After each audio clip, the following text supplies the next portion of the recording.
बिस्मिल्लाहिर्रहमानिर्रहीम। Welcome to the knowledge gate official. हमारा आज का टॉपिक है डिस्क्रीट प्रोबेबिलिटी डिस्ट्रीब्यूशन। इससे पहले पिछले लेक्चर में मैं आपको प्रोबेबिलिटी डिस्ट्रीब्यूशन करवा चुकी हूँ। प्रोबेबिलिटी डिस्ट्रीब्यूशन क्या होती है, इसकी कितनी टाइप्स हैं, मेरे पिछले लेक्चर में ये मौजूद है। आपको यहाँ पे टैग कर दिया जाएगा। आप देख सकते हैं कि अगर प्रोबेबिलिटी डिस्ट्रीब्यूशन समझनी है आपने कि प्रोबेबिलिटी डिस्ट्रीब्यूशन क्या चीज़ है। हमने इसकी दो टाइप्स पढ़ी थी प्रोबेबिलिटी डिस्ट्रीब्यूशन की। एक हमारे पास था डिस्क्रीट प्रोबेबिलिटी डिस्ट्रीब्यूशन और दूसरी हमारी टाइप थी continuous probability distribution. Discrete probability distribution की मज़ीद हमने आगे दो टाइप्स जो कि बीएस के स्टूडेंट्स के लिए होती हैं कि वो ज़्यादा डिटेल में जाते नहीं, तो यही दो टाइप्स डिस्क्रीट प्रोबेबिलिटी डिस्ट्रीब्यूशन की पढ़ते हैं। उन्हीं को मैं आगे लेकर चलती हूँ कि कौन सी वो दो टाइप्स हैं। देखिए, हमने देखा था कि इसकी दो टाइप्स, एक है बाइनोमियल प्रोबेबिलिटी डिस्ट्रीब्यूशन और दूसरी हमारे पास थी Python probability distribution. Binomial probability distribution और दूसरी हमारे पास थी पाइथन प्रोबेबिलिटी डिस्ट्रीब्यूशन।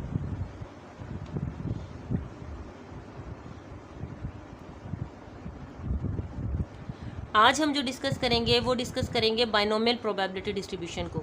मेरी कोशिश होगी कि मैं आपको बड़ी इजी वर्डिंग में क्लियरली समझाऊंगी कि बाइनोमियल प्रोबेबिलिटी डिस्ट्रीब्यूशन क्या होती है। बाइनोमियल प्रोबेबिलिटी डिस्ट्रीब्यूशन से पहले मैं आपको बता दूं, डिस्क्रीट का लफ्ज़ था कि होल नंबर के लिए। ऐसे एक्सपेरिमेंट्स जिनका रिजल्ट आपके पास होल नंबर में आता है उसको हम कहते हैं डिस्क्रीट रैंडम वेरिएबल। यानी वो डिस्क्रीट एक्सपेरिमेंट ऐसे एक्सपेरिमेंट होंगे जो कि आपको डिस्क्रीट रैंडम वेरिएबल देंगे। तो इन दोनों प्रोबेबिलिटी डिस्ट्रीब्यूशन में डिस्क्रीट रैंडम वेरिएबल यूज़ होगा। मींस इसमें जो भी एक्सपेरिमेंट यूज़ होंगे उनके जो रिजल्ट्स आएंगे वो होल नंबर में होंगे। अब हमें कैसे पता चलेगा कि ये क्वेश्चन आया है, ये सिचुएशन है जिसमें हमें बाइनोमियल प्रोबेबिलिटी डिस्ट्रीब्यूशन अप्लाई करनी है, वहाँ तक हम किस तरीके से जाएंगे। देखें, अब मैं आपको सबसे पहले बेस से बताती हूँ। जब भी कोई हम एक्सपेरिमेंट करने लगता है ना, सबसे पहले जो हमारे पास लफ्ज़ आता है वो आता है ट्रायल का। एक लफ्ज़ हमने प्रोबेबिलिटी में पढ़ा था ट्रायल। ट्रायल कहता है सिंगल परफॉर्मेंस। आपको जो भी एक्सपेरिमेंट दिया गया है उस एक्सपेरिमेंट के अंदर जो आप सिंगल परफॉर्मेंस करते हैं उसको हम कहते हैं ट्रायल। अब अगर आपका एक्सपेरिमेंट में ट्रायल ऐसा है कि उस ट्रायल के जो रिजल्ट्स हैं उनको हम दो कैटेगरीज में डिवाइड कर सकें, यानी जब आप एक ट्रायल करेंगे, एक कोई भी सिंगल परफॉर्मेंस, जैसे मैं आपसे कह देती हूँ कि एक छक्के को आपने 10 मरतबा फेंकना है, आपने 10 मरतबा रोल करना है एक डाई को। तो जब आप उस डाई को पहली मरतबा रोल करते हैं तो वो आपका फर्स्ट ट्रायल होता है। जब आप उसको सेकंड टाइम रोल करते हैं तो वो आपका सेकंड ट्रायल हो जाता है। इसी तरीके से मज़ीद ट्रायल आपके हो जाते हैं। तो आपका जो ट्रायल है, जब हम उसको दो कैटेगरीज में डिवाइड कर सकें अपने ट्रायल को। अब देखें, दो कैटेगरीज कौन सी होंगी। एक कैटेगरी होगी हमारी सक्सेस की और दूसरी हमारी कैटेगरी होगी फेलियर की। सक्सेस उसको कहते हैं जिस बात को हम इंटरेस्ट ले रहे हैं, जिस बात में, वो हमारी सक्सेस होती है। और जिस चीज़ में हम इंटरेस्ट नहीं ले रहे वो हमारी फेलियर कहलाती है किसी भी ट्रायल में। अब मैं आपको एग्जांपल देके समझाती हूँ। जिस तरह से एक कॉइन हम फेंकते हैं, एक कॉइन फेंकने के बाद उसके रिजल्ट्स होते हैं हेड और टेल। दो रिजल्ट्स आ गए, दो कैटेगरीज बन गई। अब अगर आप कहते हैं कि मेरा इंटरेस्ट है हेड आने में, कि हेड कितनी मरतबा आया, तो इसका मतलब है इस ट्रायल के अंदर आपकी सक्सेस हेड है और आपका फेलियर टेल है। और अगर इसी ट्रायल के अंदर मैं कह देती हूँ कि मुझे इंटरेस्ट है टेल आने में, मैं ये देखना चाहती हूँ कि अगर मैंने एक कॉइन को 10 मरतबा टॉस किया है तो उस 10 मरतबा टॉस में कितनी मरतबा टेल आया, मींस आपका फोकस टेल है। तो इसी सिचुएशन में, इसी ट्रायल में आपकी सक्सेस टेल हो जाएगी और आपका फेलियर हेड हो जाएगा। तो आपने अपने ट्रायल को दो कैटेगरीज में डिवाइड कर दिया। मींस ऐसी सिचुएशन, यानी ऐसा क्वेश्चन जिसमें जो भी एक्सपेरिमेंट है और उस एक्सपेरिमेंट के जब हम ट्रायल्स करने लगे हैं, उन ट्रायल्स को हम दो कैटेगरीज में डिवाइड कर सकें। जिस चीज़ में हम इंटरेस्ट ले रहे हैं उसे हम सक्सेस कहेंगे, जिस चीज़ में हमारा इंटरेस्ट नहीं है उसे हम फेलियर कहेंगे। तो अपने पूरे के पूरे रिजल्ट्स को हम दो कैटेगरीज में डिवाइड कर देंगे। वो हमारा ट्रायल जो होगा, उस ट्रायल को हम कहते हैं बर्नौली ट्रायल। इस ट्रायल को हम क्या कहेंगे, इसको हम कहेंगे बर्नौली ट्रायल। बर्नौली दो से निकला हुआ है और बर्नौली इसको हम कहेंगे कि ये दो कैटेगरीज में डिवाइड कर लेता है। ठीक है, ये ट्रायल क्या कहलाएगा, बर्नौली ट्रायल, क्योंकि ये रिजल्ट्स को दो कैटेगरीज में डिवाइड कर रहा है। इंटरेस्ट का जो रिजल्ट होगा उसको हम कहेंगे सक्सेस, जिसमें आप इंटरेस्ट ले रहे हैं, और जिसमें इंटरेस्ट नहीं है, नो इंटरेस्ट, आप उसको क्या कहेंगे, फेलियर कहेंगे। ये आपके हो गए बर्नौली ट्रायल। मतलब ट्रायल, जो वो ट्रायल जिसमें आपका 2 रिजल्ट्स आ सकते हैं उसको हम क्या कहेंगे, बर्नौली ट्रायल कहेंगे। अच्छा जी, अब देखें, जब हमारे पास एक ऐसा एक्सपेरिमेंट हो जिसके अंदर काफ़ी सारे बर्नौली ट्रायल हों, तो उस एक्सपेरिमेंट को हम कहते हैं बाइनोमियल एक्सपेरिमेंट। बाइनोमियल एक्सपेरिमेंट हम उसे कहते हैं जिसके अंदर काफ़ी सारे बर्नौली ट्रायल्स आ जाएं, n बर्नौली ट्रायल्स आ जाएं। n का मतलब है कोई भी नंबर, ये नंबर यानी एक ऐसा एक्सपेरिमेंट जिसके अंदर 10 बर्नौली ट्रायल हो। 10 मरतबा आपने वो काम, जैसे कॉइन को 10 मरतबा टॉस किया, अब कॉइन का एक टॉस करना एक ट्रायल है, और वो ट्रायल क्योंकि सक्सेस और फेलियर में हमें रिजल्ट देता है, तो वो बर्नौली ट्रायल है। ठीक है, अब उस एक्सपेरिमेंट के अंदर, ऐसा एक्सपेरिमेंट जिसके अंदर हमारे पास n बर्नौली ट्रायल है, n का मतलब है कोई भी नंबर, उस एक्सपेरिमेंट को हम कहते हैं बाइनोमियल एक्सपेरिमेंट। और जब उसी एक्सपेरिमेंट के रिजल्ट्स की हम डिस्ट्रीब्यूशन बनाएंगे तो वो डिस्ट्रीब्यूशन हमारे पास हो जाएगी बाइनोमियल प्रोबेबिलिटी डिस्ट्रीब्यूशन। ठीक है, अब मैं नेक्स्ट इसमें जाऊंगी आपको समझाने के लिए कि बाइनोमियल प्रोबेबिलिटी डिस्ट्रीब्यूशन क्या होती है, लेकिन पहले हम यहाँ तक क्लियर कर लें कि हम बाइनोमियल एक्सपेरिमेंट तक किस तरह पहुँचे। हमारे पास ट्रायल था, ट्रायल, वो ट्रायल हमारी कैटेगरीज को 2 में डिवाइड कर रहा था, सक्सेस और फेलियर में। अगर हमारा ट्रायल 2 कैटेगरीज में डिवाइड कर रहा है तो हम इसी ट्रायल को कहते हैं बर्नौली ट्रायल्स। और हमारे एक्सपेरिमेंट में अगर n बर्नौली ट्रायल्स आ जाते हैं, यानी तादाद फिक्स हो कि एक एक्सपेरिमेंट है और उसके अंदर हमने इतने ट्रायल करने हैं, जैसा कि मैं कहती हूँ आपसे कि आपने 10 दफ़ा कॉइन फेंकना है, या 15 दफ़ा छक्के को रोल करना है, डाई को रोल करना है, या इतने टाइम आपने कोई भी काम, कोई भी हम नंबर कर रहे हैं, तो उसमें कोई भी अगर आपको नंबर फिक्स दे दिया जाता है तो वो आपका क्या कहलाएगा, बाइनोमियल एक्सपेरिमेंट कहलाएगा।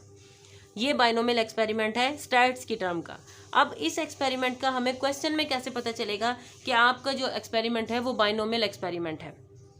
इस बाइनोमियल एक्सपेरिमेंट की कुछ प्रॉपर्टीज़ होती हैं, वो प्रॉपर्टीज़ हमने दिमाग में रखनी है, और कोई भी क्वेश्चन अगर आ जाएगा तो हम उस क्वेश्चन के अंदर देखेंगे कि ये 4 किस्म की प्रॉपर्टीज़ मौजूद हैं, तो हमें पता चल जाएगा कि ये बाइनोमियल एक्सपेरिमेंट है और हमने इसको इस फार्मूले से सॉल्व करना है।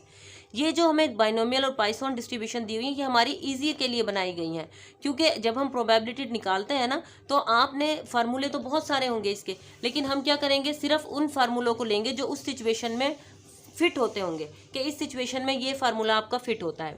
अब इसकी हम देखते हैं प्रॉपर्टीज़ कि बाइनोमियल एक्सपेरिमेंट की क्या क्या प्रॉपर्टीज़ होती हैं। मैं इसकी आपको प्रॉपर्टीज़ बताती हूँ। उन प्रॉपर्टीज़ की बेस पे हम बता सकते हैं कि ये जो हमारा क्वेश्चन है, ये क्वेश्चन बाइनोमियल का है। देखिए जी, क्या क्या प्रॉपर्टीज़ होती हैं। इसकी पहली प्रॉपर्टी यही होती है कि आप अपने एक्सपेरिमेंट के जो ट्रायल का जो रिज़ल्ट है उसको 2 कैटेगरीज में डिवाइड कर सकते हैं, सक्सेस और फेलियर में।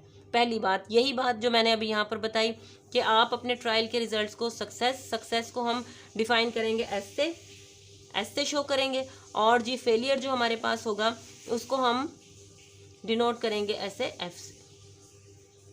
मीन्स आपका जो भी क्वेश्चन दिया हुआ है उस क्वेश्चन में देखें जो एक्सपेरिमेंट हो रहा है, क्या उसके रिजल्ट्स को हम 2 कैटेगरीज में डिवाइड कर सकते हैं। आप इजीली कर सकते हैं। अगर ऐसा एक्सपेरिमेंट है कि जिसमें आप इंटरेस्ट ले रहे हैं उसको आप सक्सेस कह दें, जिसमें आप इंटरेस्ट नहीं ले रहे उसको आप फेलियर कह दें। ठीक है, अच्छा जी, अब इसकी दूसरी प्रॉपर्टी हमने क्या देखनी है। दूसरी प्रॉपर्टी आपकी ये आती है कि हम प्रोबेबिलिटी ऑफ सक्सेस जो है वो थ्रू आउट एक्सपेरिमेंट सेम रहे। देखिए, सक्सेस, जो बात जिसको आप सक्सेस कह रहे हैं, जाहिर सी बात है उसकी भी एक प्रोबेबिलिटी होगी, उसको हम कहेंगे प्रोबेबिलिटी ऑफ सक्सेस, और जिस बात में आप इंटरेस्ट नहीं ले रहे उसकी भी एक प्रोबेबिलिटी होगी, उसको हम कहेंगे प्रोबेबिलिटी ऑफ फेलियर। अच्छा, देखें किस तरीके से, जैसे मैंने आपसे कहा एक कॉइन है, उसको मैं फेंक रही हूँ, कॉइन को फेंकती हूँ, तो उसके 2 आउटकम्स होते हैं, हेड और टेल। हम हेड आने में इंटरेस्ट लेते हैं, तो इट मीन्स इस एक्सपेरिमेंट के अंदर मेरी सक्सेस हो गई हेड, तो उस हेड की प्रोबेबिलिटी क्या निकलेगी, टोटल रिजल्ट्स 2 हैं और हेड 1 है, तो उसकी प्रोबेबिलिटी होगी 1/2। और उस एक्सपेरिमेंट में हमारा फेलियर क्या है, टेल आना, तो टेल आने की प्रोबेबिलिटी भी हमारे पास क्या होगी, 1/2, क्योंकि इस ट्रायल में दो रिजल्ट्स हैं और जो दोनों हेड और टेल हैं वो 1 टाइम्स आ रहे हैं आपके पास ना, तो इसी वजह से इनकी प्रोबेबिलिटीज़ ऐसे आ जाती हैं 1/2। मतलब आप कॉइन की लेंगे तो वो 1/2 होगी, कॉइन में हेड आने की प्रोबेबिलिटी, और अगर टेल आने की प्रोबेबिलिटी देखेंगे तो वो भी 1/2 होगी। अब इसकी सेकंड प्रॉपर्टी ये आती है, ये कहता है कि आपकी जो प्रोबेबिलिटी ऑफ सक्सेस है वो थ्रू आउट एक्सपेरिमेंट सेम रहनी चाहिए, वो चेंज नहीं होनी चाहिए प्रोबेबिलिटी ऑफ सक्सेस। तो ना आप किस तरह से वो इसको मैं डिफाइन करूंगी कि प्रोबेबिलिटी ऑफ सक्सेस मींस अगर आप कॉइन को 10 मरतबा टॉस करते हैं, एक एक्सपेरिमेंट है और उस एक्सपेरिमेंट में आपसे कहा जाता है कि आप एक कॉइन को 10 मरतबा टॉस करते हैं। अब उस कॉइन को 10 मरतबा टॉस करने में हेड आने की प्रोबेबिलिटी हर ट्रायल में सेम रहनी चाहिए। ये नहीं होना चाहिए कि हमने उस कॉइन को अगर पहली मरतबा टॉस किया तो वो हेड आ गया, अब हम कहते हैं नहीं इसकी सेकंड टाइम में हेड आने के चांसेस कम है। नहीं, इस तरह नहीं होता। अब आप अगर उस कॉइन को 1000 मरतबा भी टॉस करेंगे ना, तो आप ये नहीं कह सकते कि उसके हेड आने के चांसेस चेंज हो जाएंगे। वो तो हेड भी आ सकता है, टेल भी आ सकता है। ये एक रैंडम एक्सपेरिमेंट है। जिस तरह से हम एक छक्का फेंकते हैं, आप एक लूडो से खेलते हैं, उस पर आप कहें जी मैं इस छक्के को मैंने 10 मरतबा फेंक दिया, अब जब मैं 11वीं मरतबा फेंकूंगी ना इस छक्के को, तो ये 3 आएगा इसके ऊपर, या इसके ऊपर 4 आएगा। नहीं, ऐसा नहीं होता। हमें नहीं पता कि उस छक्के के ऊपर क्या आएगा नंबर। इसका मतलब है कि उस डाई के ऊपर जितने भी रिजल्ट्स हैं उन सब के आने के चांसेस सेम होते हैं।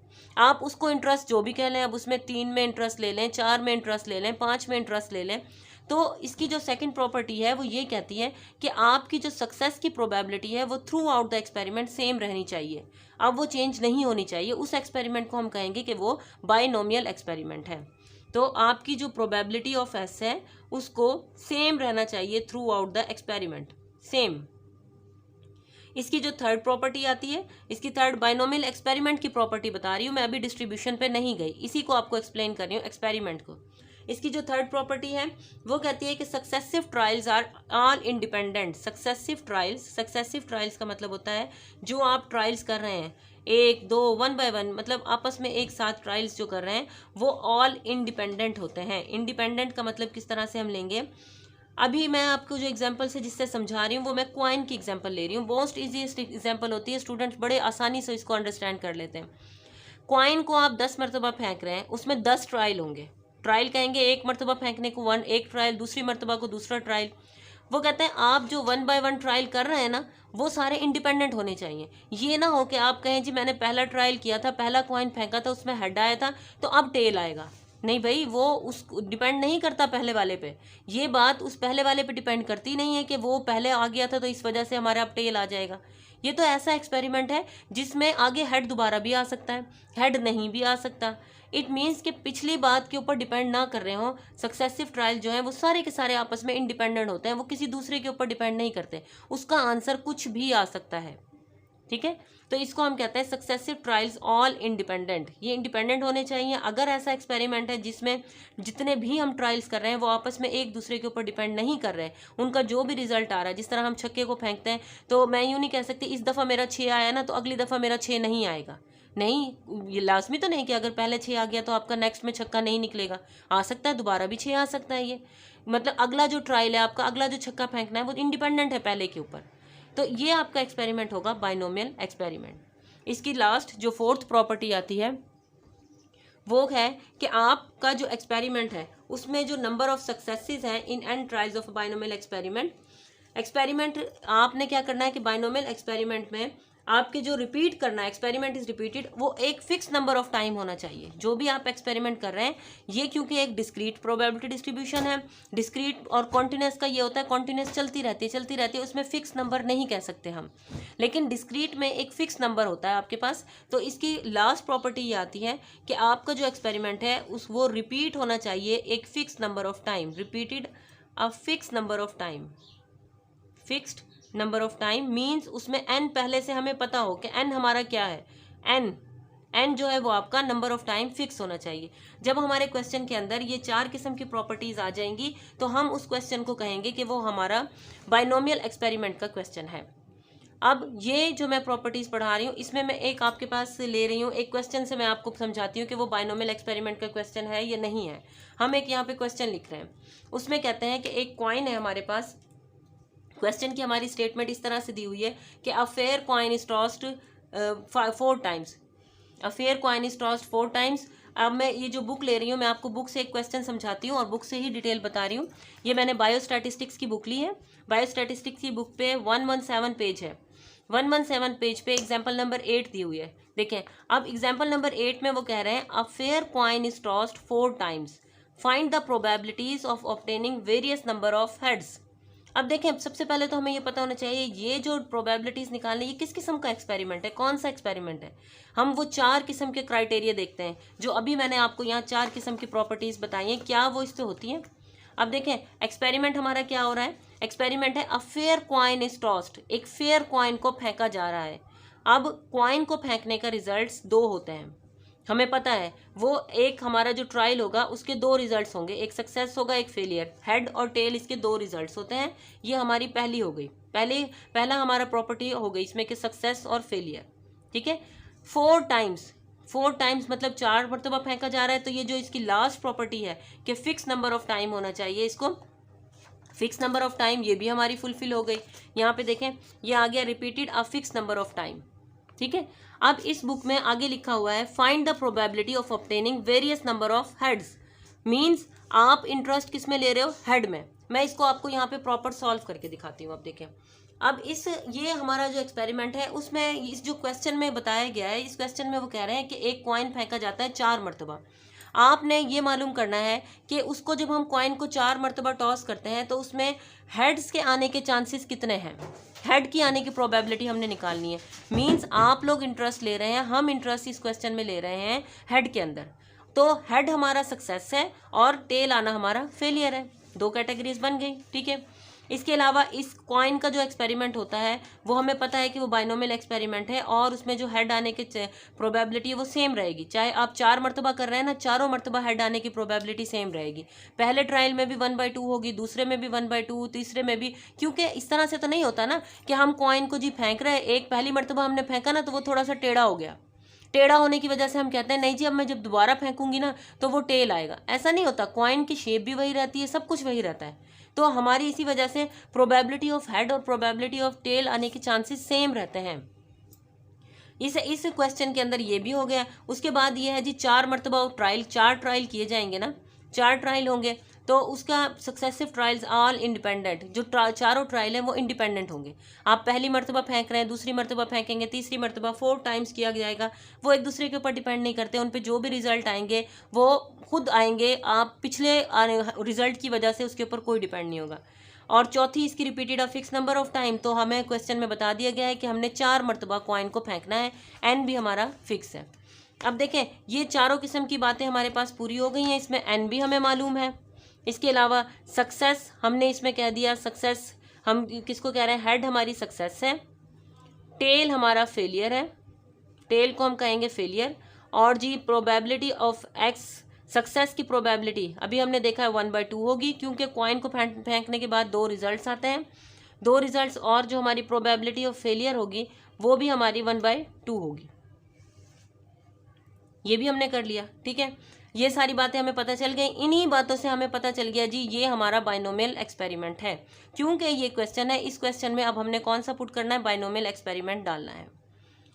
ये आ गया। अब इस एक्सपेरिमेंट की इस क्वेश्चन का जब मैं प्रोबेबिलिटी डिस्ट्रीब्यूशन निकालूंगी तो वो मेरी बन जाएगी बाइनोमियल प्रोबेबिलिटी डिस्ट्रीब्यूशन। मींस आप जब बाइनोमियल एक्सपेरिमेंट की प्रोबेबिलिटी डिस्ट्रीब्यूशन बनाते हैं, बाइनोमियल एक्सपेरिमेंट की प्रोबेबिलिटी, तो वो हमारे पास निकल कर आएगी बाइनोमियल प्रोबेबिलिटी डिस्ट्रीब्यूशन। ये एक्सपेरिमेंट था, यहाँ तक एक्सपेरिमेंट हुआ है। अब हमने इनकी प्रोबेबिलिटीज़ निकालनी है। जब हम इसकी प्रोबेबिलिटीज़ निकालेंगे, यानी क्वेश्चन को जब आप सॉल्व करेंगे, जब क्वेश्चन को सॉल्व करेंगे तो वो एक्सपेरिमेंट नहीं रहेगा, बल्कि वो प्रोबेबिलिटी डिस्ट्रीब्यूशन बन जाएगी। आप उसके तमाम रिजल्ट्स की प्रोबेबिलिटी निकाल रहे होंगे ना, उसको डिस्ट्रीब्यूट कर रहे होंगे, तो ये हमारी क्या कहलाएगी, प्रोबेबिलिटी, बाइनोमियल प्रोबेबिलिटी डिस्ट्रीब्यूशन कहलाएगी।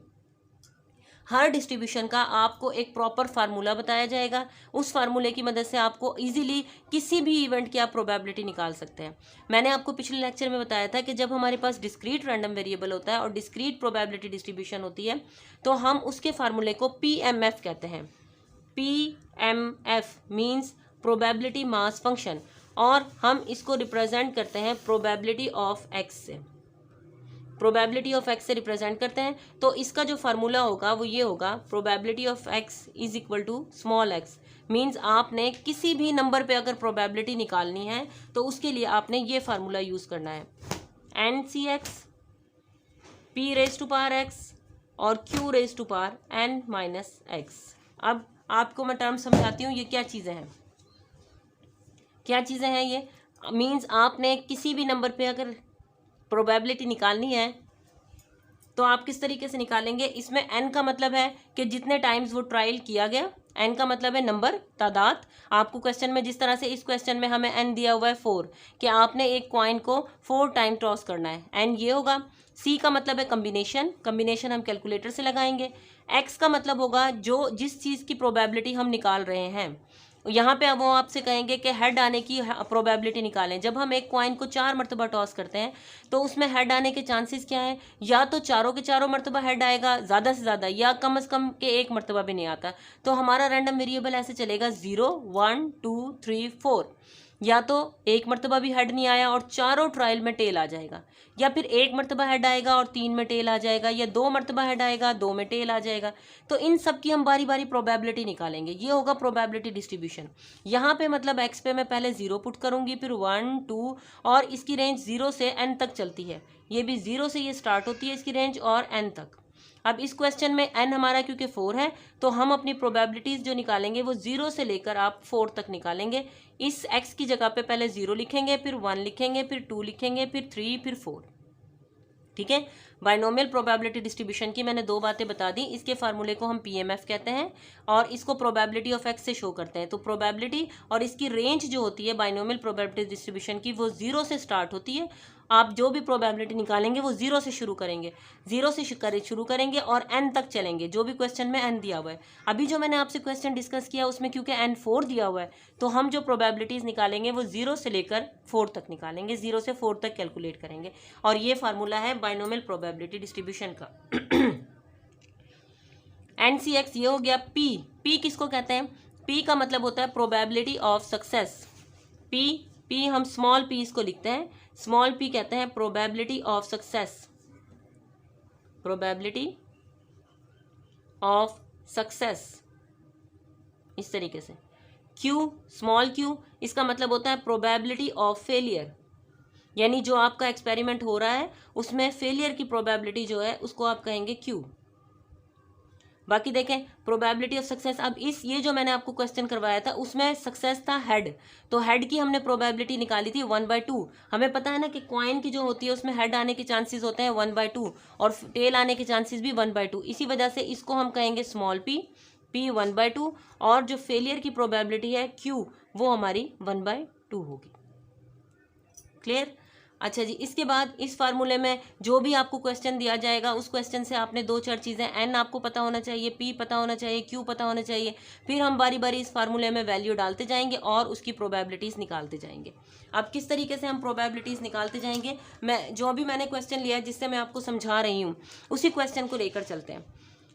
देखिए जी, ये इस फार्मूले में पुट करेंगे, रेंज इसकी कहाँ से 0 से 4 तक चलेगी। मींस मुझे निकालनी है probability x is equal to, इस x की जगह पे पहले मैं 0 रखूँगी, फिर मैं प्रोबेबिलिटी निकालूंगी x इज इक्वल टू 1, फिर होगी probability x is equal to 2, and इसी तरीके से probability x is equal to 3, और आगे लास्ट में हमारे पास आएगी probability x is equal to 4।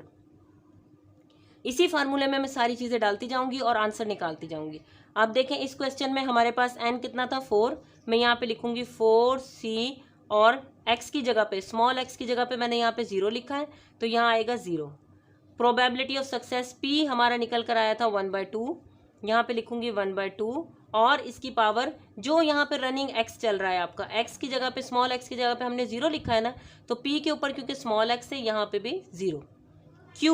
Q किस तरह से, Q भी हमारा इसमें 1/2 है, तो यहाँ पर 1/2 आ जाएगा, और n हमारा है 4 और x हमारा है 0, तो 4 - 0 इसके ऊपर आ जाएगा ये 4। ये हमारे फार्मूले में पुटिंग हो गई। अब देखें जो भी एक्सपेरिमेंट होता है उसकी प्रोबेबिलिटीज़ को अगर हम जमा करें सारी, ये मैं पहले भी बता चुकी हूँ आपको प्रोबेबिलिटी के भी इसमें के लेक्चर में आपको ना, कि टोटल जो प्रोबेबिलिटीज़ को अगर जमा किया जाए तो वो हमेशा 1 के बराबर आता है, 1। अब देखें क्योंकि हम अपने इस बाइनोमियल एक्सपेरिमेंट में 2 कैटेगरीज बना लेते हैं अपने सारे रिजल्ट्स की।